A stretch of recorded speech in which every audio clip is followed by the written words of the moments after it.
तारा सिंह जी, आपको कुश्ती छोड़े हुए मेरा ख्याल है 10 साल तो हो गए होंगे, 9-10 साल तो हो गए होंगे। 10 तो हो गए जी। क्या याद नहीं आती? याद तो आती है, लेकिन अभी कुश्ती कर नहीं सकते तो फिर याद करने का फ़ायदा। नहीं तो वो पहलवानी का मैदान आपने परमानेंटली छोड़ दिया, उसके बाद कोई इंटरेस्ट आपको नहीं था? आप फिल्मों में ही पहलवानी करने लगे? नहीं, इंटरेस्ट तो है, अभी भी जाते रहते हैं। यहाँ दंगल होते हैं पहलवानों के, उनको प्रोत्साहन देने के लिए जो यंग लड़के हैं अच्छा।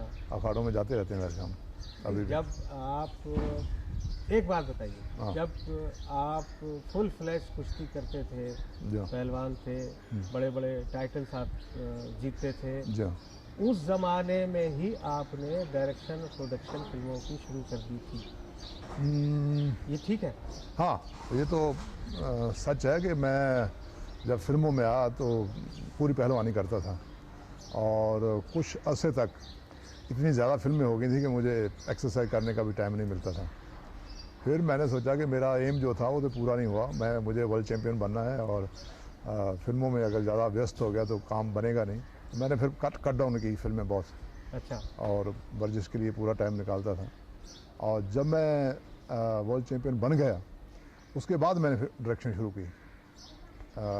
68 में बना था वर्ल्ड चैम्पियन। अच्छा। और डायरेक्शन मैंने शुरू की है 72 में, एक्चुअली 71 में।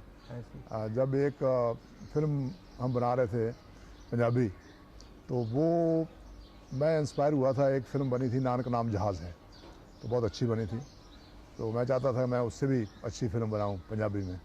तो हमने एक डायरेक्टर को अपॉइंट किया था, उनका नाम था बलदेव झींगन। उसने पहले पंजाबी फिल्में बहुत बनाई थी। अच्छा। तो स्टोरी डिस्कशन करते थे तब, तो उसमें कुछ तकरार हो जाते थे। मैं कुछ और चाहता था, वो कुछ और चाहते थे। तो एक दिन वो झगड़ा वगड़ा कुछ थोड़ा हुआ, तो स्क्रिप्ट फेंक के चले गए कि अगर ऐसा आप क्रिटिसाइज करते हैं तो खुद बनाइए, खुद डायरेक्शन कीजिए। तो चैलेंज कर दिया। मैंने कहा ठीक है, हम खुद बनाएं। तो वो नानक दुखिया सब संसार फिल्म फिर मैंने खुद डायरेक्ट की, तो वो बहुत सक्सेस हो गई। उसलिए और हौसला बढ़ गया। मैंने बोला हम तो खुद डायरेक्टर भी बन गए तो और अच्छी बनाएंगे। उसके बाद फिर और फिल्में बनाई। हाँ, अगर आप बुरा ना माने, हाँ, मैंने देखा ज्यादातर फिल्मों में आपको एक ही हीरोइन के साथ देखा, यानी नहीं ऐसा कैसे? मुमताज। नहीं, हाँ, उनके साथ ज़्यादा फिल्में आई हैं ज़रूर है, लेकिन ऐसा नहीं कि एक नहीं ही देखिए, जगह। हमने जितनी फिल्में देखी, हाँ, जितनी भी आपकी फिल्में देखी, उसमें मुमताज हाँ, आपकी हीरोइन नहीं वो बहुत कोई खास वजह, नहीं, वजह ऐसी कुछ नहीं। कोई खास लाइकिंग? वो उस दिनों में एक जोड़ी बना ली थी लोगों ने। हाँ। लेकिन इक्वली वैसे हाँ, तो उसका नाम ज़्यादा होने की वजह से उसको लोगों ने ज़्यादा रिकॉग्नाइज किया। हालांकि निशी के साथ मेरी उतनी फिल्में आई अच्छा। जितनी उनके साथ भी थी। अच्छा। और उसके बाद हेलन के साथ भी थी, कुमकुम के साथ थी, और भी बहुत सारी ऐसी लड़कियां जिनके बहुत नाम नहीं हुए। मुमताज़ का सबसे नाम ज़्यादा हुआ, इसलिए लोग उसको ज़्यादा गिनते हैं। हमने जितनी देखी वो मुमताज के साथ ज्यादा थी आपकी ना वो फिल्में, ज़्यादा अच्छी लगा। लगती थी। वैसे ईमानदारी से बताइए, आपको सेटिस्फैक्शन जो मिला फिल्मों में मिला, या अभी भी आप समझते हैं कि कुश्तियों में बेटर था? सेटिस्फेक्शन का मतलब आप का क्या है? सेटिस्फेक्शन यानी जो अपना अपने मन को जो अच्छा लगता है, जो तसल्ली होती है। तसल्ली होती है। पहलवानी के क्षेत्र में जब तक मैं वर्ल्ड चैम्पियनशिप हासिल नहीं की तो तसल्ली नहीं थी। जब कर ली तो समझ लिया कि अब जो हमारी मंजिल है वो मुकम्मल हो गई है। उसके बाद फिल्मों में जब प्रवेश किया तो फिल्मों में तो अभी तक बच्चों जैसे हैं, उसमें कुछ तसल्ली वाली बात नहीं हुई। नहीं, फिर भी अगर आप मुकाबला करें हाँ, कुश्ती की दुनिया का और फिल्मों की दुनिया का, हाँ, तो आप कौन सी दुनिया को ज्यादा प्रेफरेंस देंगे? प्रेफरेंस देंगे? ये मैं वो तो नेचुरली कुश्ती को दूंगा। कुश्ती को ही देंगे। कुश्ती को देंगे। बहुत खूब, बहुत अच्छे। अब जबकि आप कुश्ती परमानेंटली छोड़ चुके हैं और फिल्मी दुनिया में आप प्रोड्यूसर डायरेक्टर की हैसियत में इस्टेब्लिश हो चुके हैं, तो आपका आजकल रूटीन क्या रहता है? क्या फिजिकल एक्सरसाइज बंद कर दी है या अभी भी? नहीं, टू मेंटेन फिजिक थोड़ा बहुत एक्सरसाइज करता हूँ।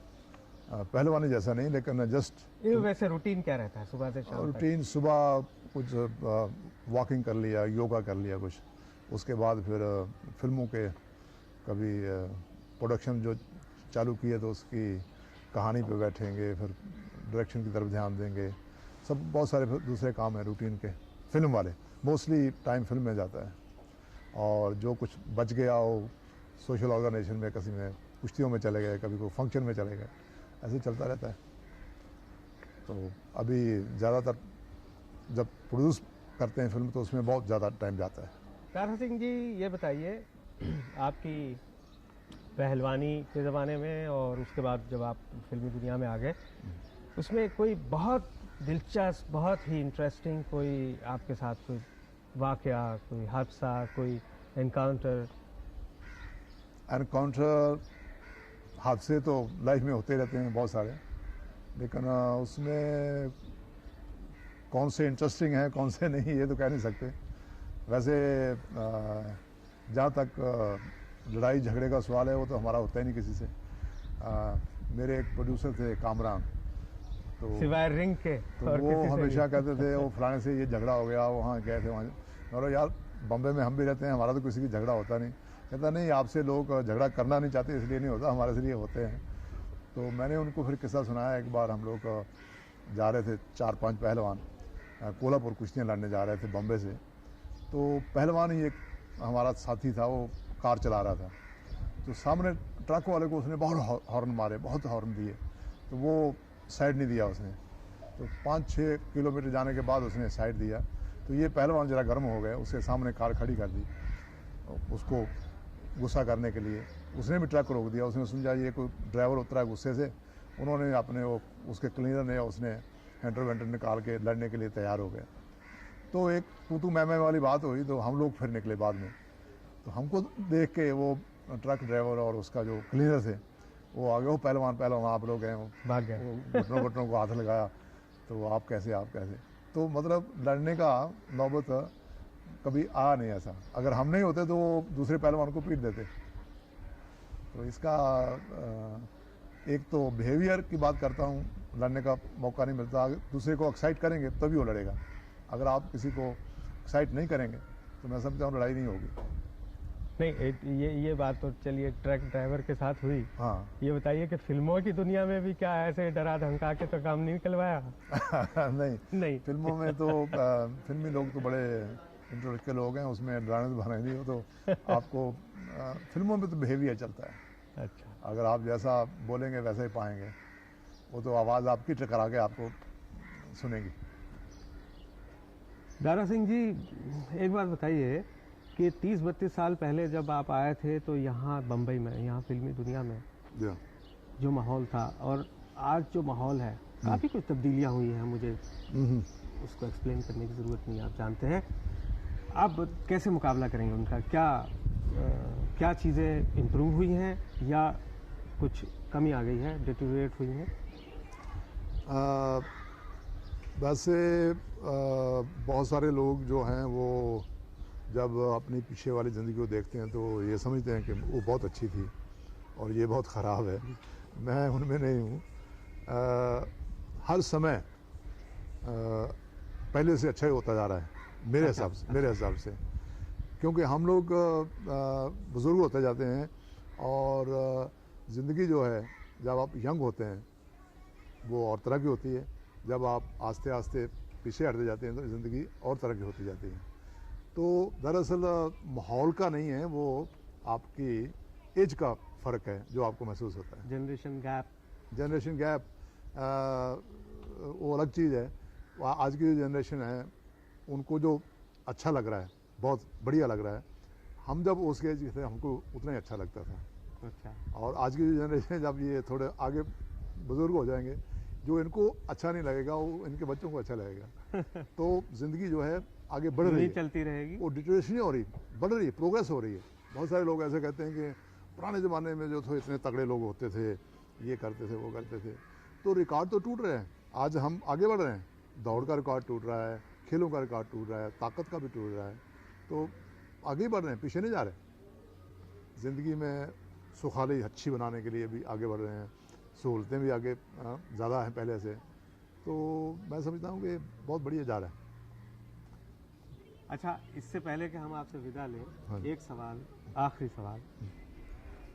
अपने बेटे को आपने पहलवान नहीं बनाया, हाँ बल्कि दुनिया की देखा देखी, बल्कि फिल्म इंडस्ट्री में जो रिवाज, एक दस्तूर चला हुआ है कि बाप फिल्मों में है तो बेटे को भी वो लॉन्च कर देता है, आपने उसी को देखा देखी अपने बेटे को फिल्मी दुनिया में इंट्रोड्यूस किया। इसके बारे में क्या कहना है? नहीं, देखा देखी कुछ नहीं होता। अगर देखा देखी करना होता तो मैं तो चाहता को पहलवान बनता। पहले पहलवानी और फिल्म ये दोनों अलग अलग क्षेत्र हैं। पहलवानी में मुशक्क़त ज़्यादा करनी पड़ती है, वो शरीर को तोड़ना ज़्यादा पड़ता है, और मैं समझता हूँ कि बच्चों को वो तकलीफ़ होती है उसमें, और वो समझते हैं ये आसान है। मैं समझता हूँ ये भी आसान नहीं है। एक्टिंग जो है ये भी हर आदमी का काम नहीं है, इसमें नेचुरल का भी हाथ है और आदमी की कोशिश भी है, और हर आदमी सक्सेस नहीं होता। कोशिश करना फ़र्ज बनता है, लेकिन सक्सेस ना तो पहलवानी में होती है ना फिल्मों में होती है, अगर सही नहीं हो तो जो आपने कहा कि देखा देखी वाली बात है, देखा देखी कुछ नहीं होता। आप कुछ ना कुछ स्पार्क किसी में देखेंगे तभी उसमें कोशिश करते हैं कि हाँ ये कुछ कर सकेगा कि नहीं कर सकेगा। तो जहाँ तक मेरे लड़के का सवाल है, मैं समझता हूँ कि उसका शरीर जो है, उसकी जो पर्सनैलिटी है, वो कुछ करने लायक है। तो एक्टिंग के हिसाब से भी उसको देखा गया है, पहले परखा गया है, फिर उसको लॉन्च किया है। यहाँ तो करोड़ों का मामला है, उसमें पैसे लगते हैं, ये बिजनेस है। इस नॉट शौक नहीं है ऐसा कि चलो भाई ये शौक पूरा कर लेंगे। उसमें साहब में मैं तो हमेशा ऐसा कहता हूँ कमर्शियल आर्ट है ये, फिल्म मेकिंग है कमर्शियल आर्ट। तो उसके साथ साथ खाली आर्ट ही नहीं है, उसमें पैसा भी लगता है। तो अगर आप ऐसा दाव नहीं लगा सकते जो हार ही जाए, तो उसमें कुछ ना कुछ दम होना चाहिए। तो अगर वो मैं लड़का पहलवान बनता तो मैं समझता पहलवान खूब बन सकता था। वो उसमें ताकत है, बॉडी है, लेकिन पहलवानी की तरफ ज़्यादा ध्यान ना देते हुए उसने समझा ये आसान है। हमारा एक भतीजा है, वो अभी पहलवान है, तो जब वो पढ़ाई करता था तो उसको दुख लगता था, कहता नहीं मैं पढ़ना नहीं, मैं पहलवानी करूँगा। तो जब पहलवानी करनी पड़ी तो फिर वो कहता था कि इससे अच्छा तो मैं पढ़ ही लेता। तो आदमी जो काम करता है ना, उसको तब पता चलता है कि कितनी मुश्किल है। सक्सेस होने में किसी भी कामयाबी में जितना 100% आप तवज्जो देंगे तभी कामयाब होंगे। दारा सिंह जी, आपका बहुत बहुत शुक्रिया, बहुत बहुत धन्यवाद। आपने आज हमें समय दिया और मैं बड़ा लाख लाख शुक्र अदा करता हूँ भगवान का कि मैं सही सलामत जा रहा हूँ। Let's be happy. Thank you.